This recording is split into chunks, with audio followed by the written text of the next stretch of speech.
Good afternoon. Bali ganito yung magki-create ng wallet dito sa inyong Pi network. I-click mo dito sa taas, dito,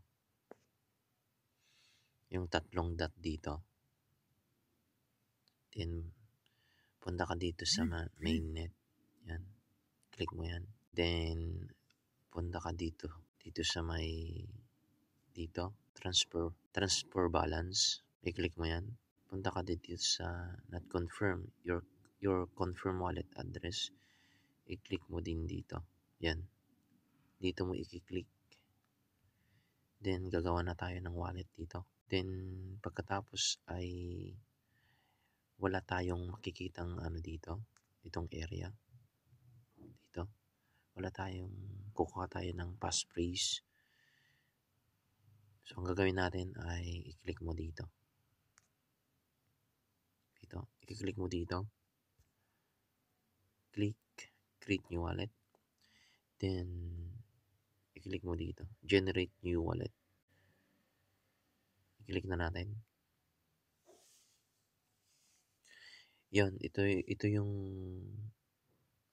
passphrase mo. No? Pwede mo siyang i-copy. Ang gagawin natin ay i-copy natin. Pagkatapos ay dito mo siya ilalagay sa note. So, ang gagawin natin ay i-confirm na natin, no?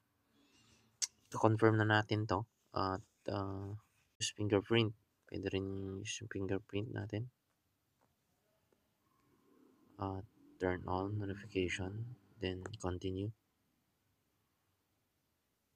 Yes. Turn on notification. Yes.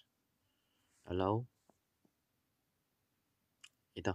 Ang wallet na natin. Nakita na natin yung wallet natin. Nandito yun. 0.test5. Then, susubukan mag-transfer ng account dito. Then, ipapaste na natin to. Confirm your wallet. Confirm. And then, use fingerprint. Loading checklist. Then, na-confirm na natin yung wallet natin.